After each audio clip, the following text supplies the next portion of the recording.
So we're going to be proving special quadrilaterals using coordinate proofs. To prove that a quadrilateral has a more specialized name other than just quadrilateral, we can use the slopes. We're going to use that to show that the sides are parallel, same slope, or perpendicular, opposite and reciprocal slopes. We can also use it to show that the diagonals are perpendicular. We're going to use the distance formula to show that the diagonals are congruent, same length. And we're going to use the midpoint formula to show that the diagonals bisect each other. They have the same midpoint. So with a parallelogram, if you guys remember from Module 7, the diagonals bisect each other.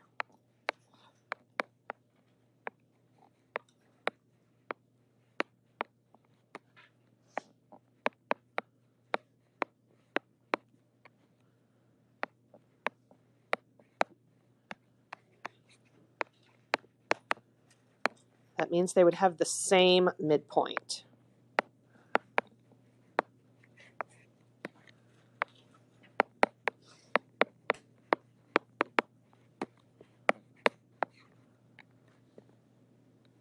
In a rectangle, the diagonals are congruent,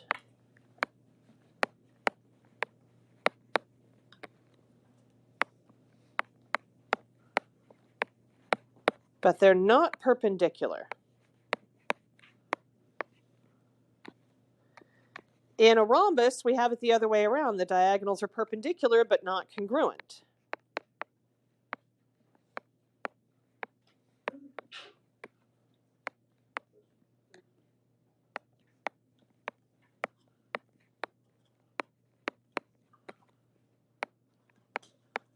And in a square, the diagonals are congruent and perpendicular.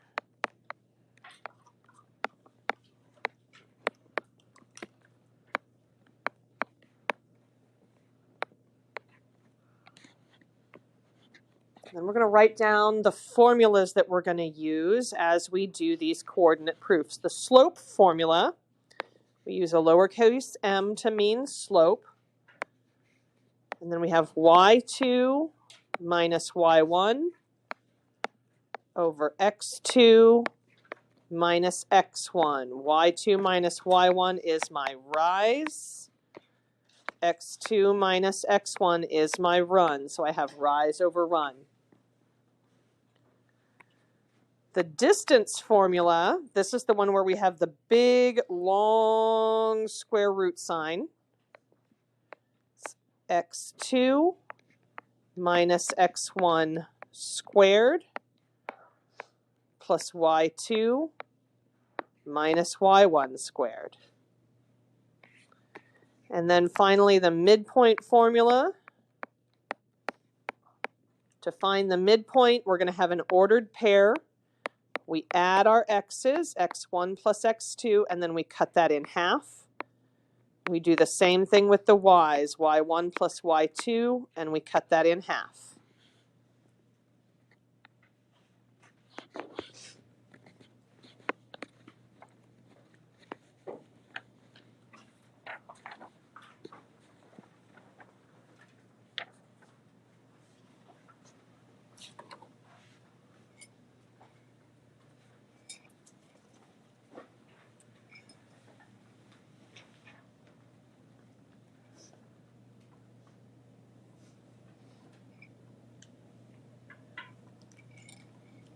All right. Let's see what we can do here.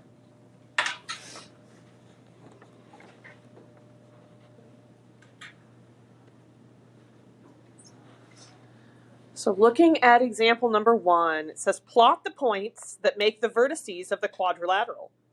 Then determine the best name for the quadrilateral, showing all work and giving reasons to support your answer. So the first thing we're going to do is plot these points. We're going to plot point A, which is at 2, -1, right here. And I'm going to label that as A. B is at 1, 3, right here. We're going to label that. C is at 6, 5. And D is at 7, 1. And then I'm going to take my pencil and I'm going to connect those 4 points to make a 4-sided shape. There's my quadrilateral.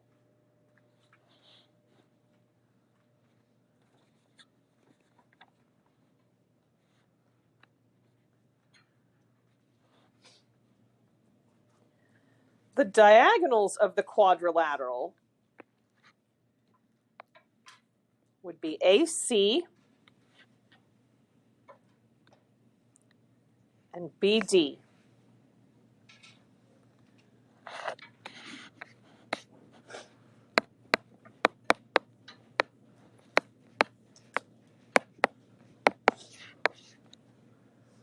So diagonals are AC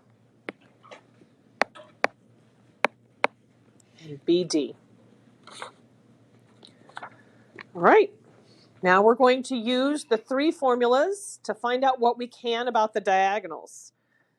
First, we're going to use the midpoint formula to see if the diagonals bisect each other. Do the diagonals have the same midpoint?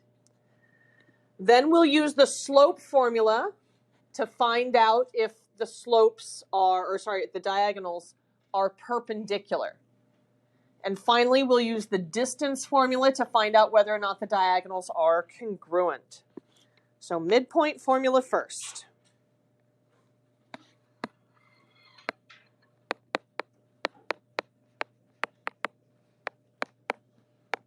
And again, the midpoint formula is midpoint equals, and then we have an ordered pair, x1 plus x2 over 2, y1 plus y2 over 2.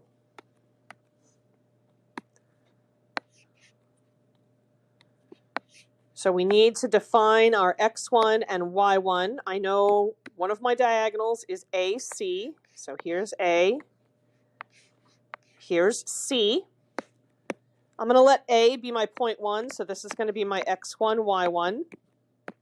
And then C would be x2, y2. It does not matter which point you pick to be point 1 and which point you pick to be point 2.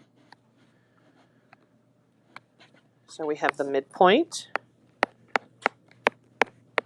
is equal to, then we add our x's together. So I'm going to add 2 and 6.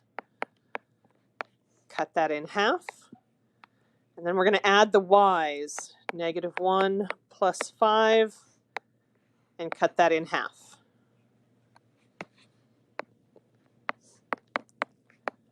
What is 2 plus 6? 8 divided by 2? 4. -1 plus 5? 4 divided by 2? So we have a midpoint of 4, 2. And then we're going to do the same thing for our other diagonal for BD. I have to pick one of those points to be point 1, the other one to be point 2. So I'm going to let B be my point 1. So that's going to be my new x1, y1. And then D is my new x2, y2, or my purple x2, y2. So then midpoint is equal to, we add the x's, 1 plus 7, cut that in half. And then we add the y's, 3 plus 1, cut that in half.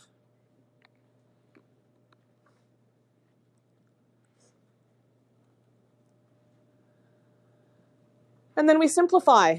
What is 1 plus 7? 8 divided by 2? 4. And then we have 3 plus 1 divided by 2? 2. So we have a midpoint of 4, 2. So same midpoint.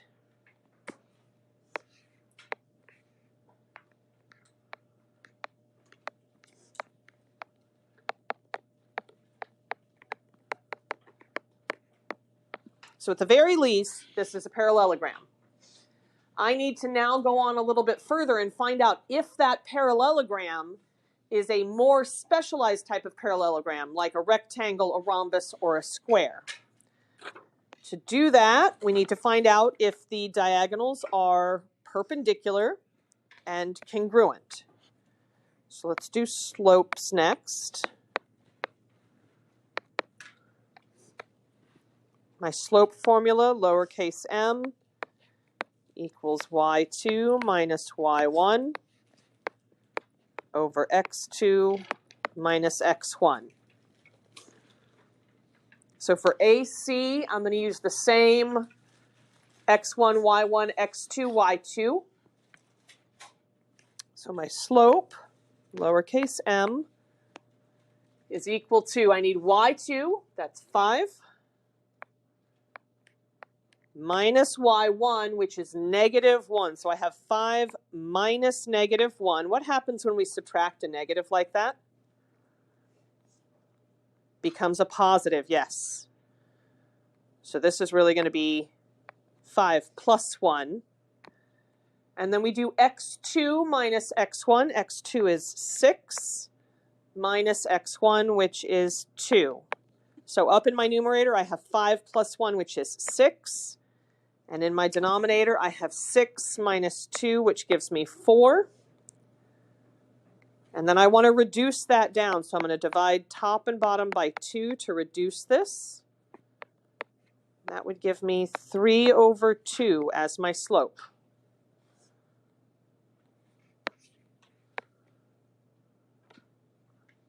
And then we're going to do the same thing for diagonal BD. We're going to find the slope there. y2 minus y1, 1 minus 3, over x2 minus x1, 7 minus 1. What is 1 minus 3? Negative 2. 7 minus 1? 6. And then I want to reduce that down. I'm going to divide top and bottom by 2. That would give me negative 1/3. Are these slopes opposite sign and reciprocals of each other? No, they are opposite signs, but they're not reciprocals. Remember, reciprocal means to flip the fraction over. So slopes not opposite reciprocals. So that means they are not perpendicular. All right. And finally, we have distance.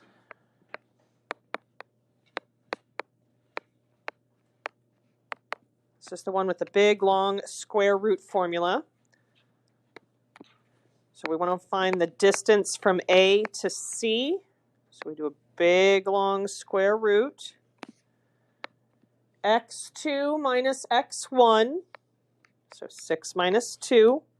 Close my parentheses and square it.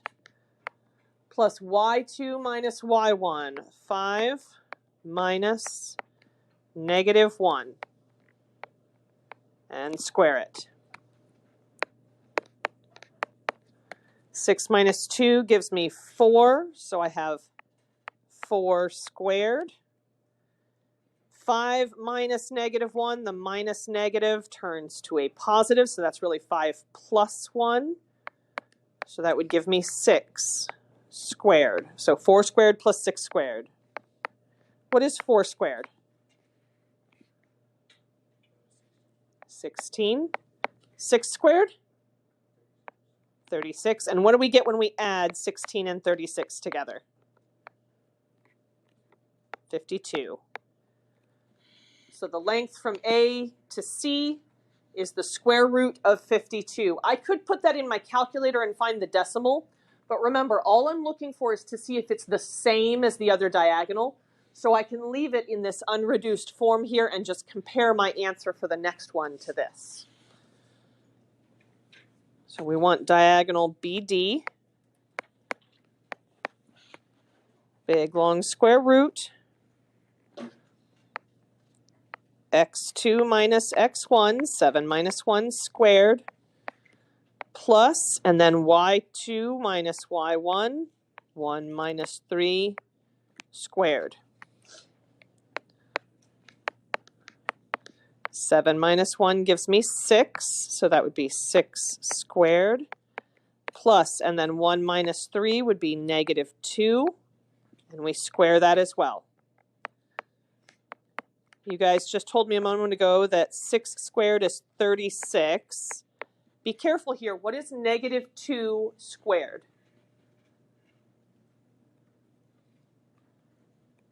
What is negative 2 squared? 4. Remember, when we square a number, that means to multiply it by itself. So that would mean a negative times another negative, which is why I have a positive number here. So the distance or the length for segment BD for that diagonal would be the square root of 40. These are not the same. So they are not congruent. So they have the same midpoint, but the slopes are not opposite reciprocals, and the diagonals are not congruent. So A, B, C, D is a what? Parallelogram, rectangle, rhombus, or square? Parallelogram.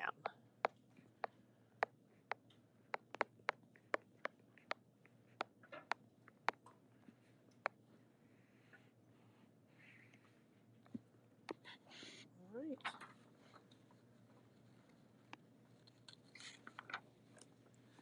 Let's see if we can do one more, and then we'll call it a day. I don't think we have enough time for all 3 examples because of the shortened schedule.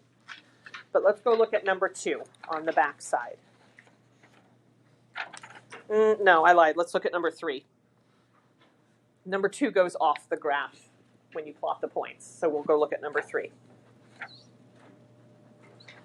J is negative 5, 1. So here's my point J. K is 1, 4. So here's my point K. L is 4, negative 2. So here's L. And M is negative 2, negative 5. Right down here. I'm going to use my straight edge and connect those 4 points together to make a quadrilateral, to make a 4-sided shape. And then we're going to be looking at the diagonals. So I'm going to go ahead and draw the diagonals in. JL is one of my diagonals. And KM is the other diagonal.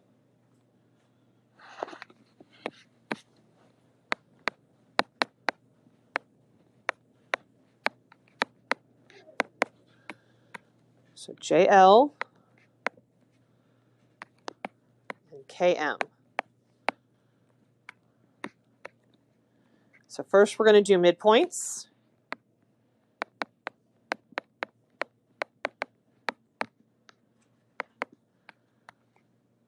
So again, for midpoint, we want to add the x's together. I need an x1 and a y1. So J and L. I'm going to let J be my x1, y1. And I'm going to let L be my x2, y2.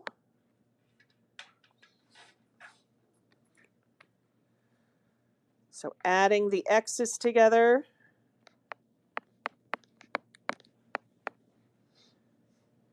I have negative 5 plus 4 over 2. And then we add the y's, 1 plus negative 2 over 2.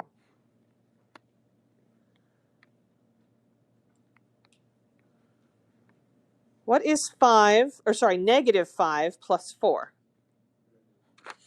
Negative 1 over 2 would be negative 1/2. What is 1 plus negative 2? negative 1. So once again, I have negative 1/2. So my midpoint is negative 1/2, negative 1/2 for JL. For KM, once again, I need a new x1, y1, x2, y2. I'm going to let K be my new x1, y1. And I'm going to let M be my new x2, y2. So for the midpoint, we add the x's, 1 plus negative 2 over 2. And then we add the y's, 4 plus negative 5 over 2. Those numerators are the same numbers in almost the same order that we had over here for JL, aren't they? I had 1 plus negative 2. There's 1 plus negative 2. So I already know that that's going to come out to be negative 1/2. And 4 plus negative 5, that's negative 1 divided by 2. So I have another negative 1/2.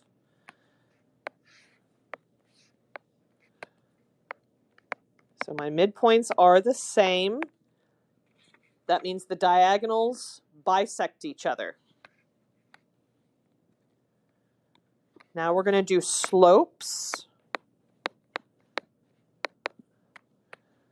For slope, you have y2 minus y1 up in the numerator. y2 minus y1 would be negative 2 minus 1. And then x2 minus x1, 4 minus negative 5. So I have negative 3 in my numerator. Down in the denominator, subtracting a negative turns to a plus. So I have 9 in my denominator, negative 3 over 9. Let's reduce that down, dividing both of those by 3. That gives me negative 1/3 for the slope of JL.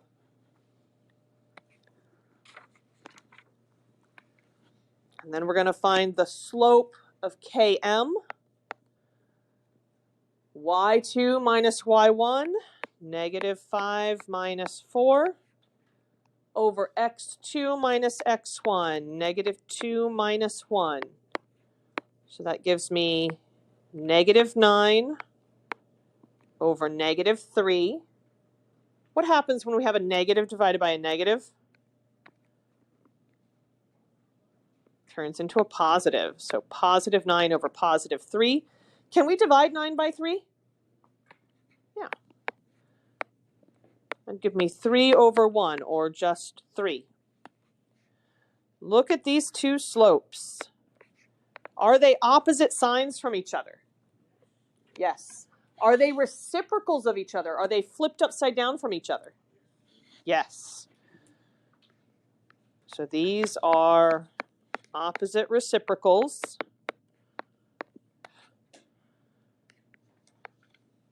So the diagonals are perpendicular. And finally, we have distance.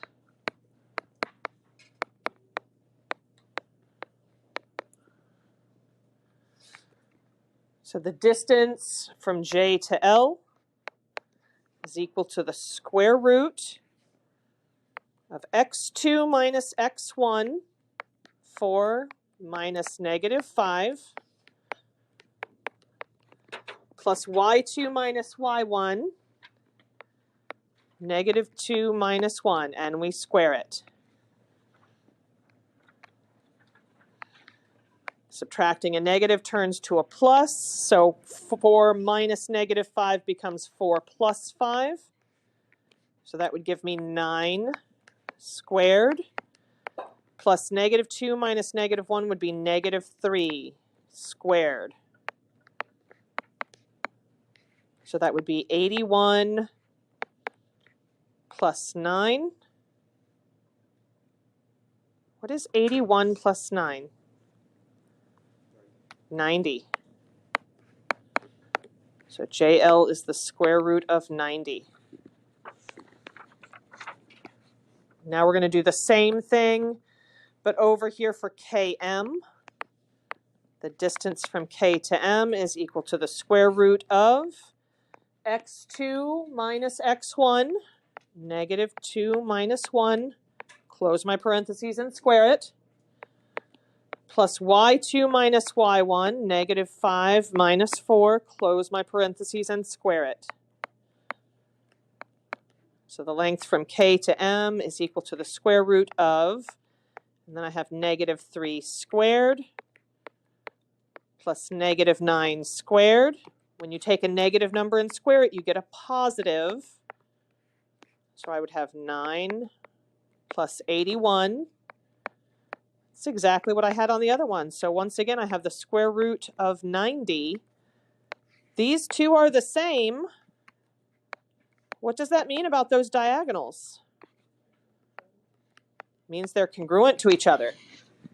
So they have the same midpoint, which means it's a parallelogram, but they also have diagonals that are perpendicular and congruent. What kind of quadrilateral is this? A square, yes. JKLM is a square.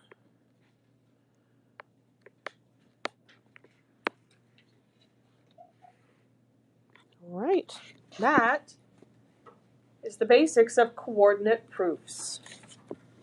That is where we're going to stop in your notes for today. When we come back after spring break, we will talk about finding the area of quadrilaterals. And then we'll talk about finding the area of other types of polygons. So we'll start with quadrilaterals and then we'll dig into other types of polygons.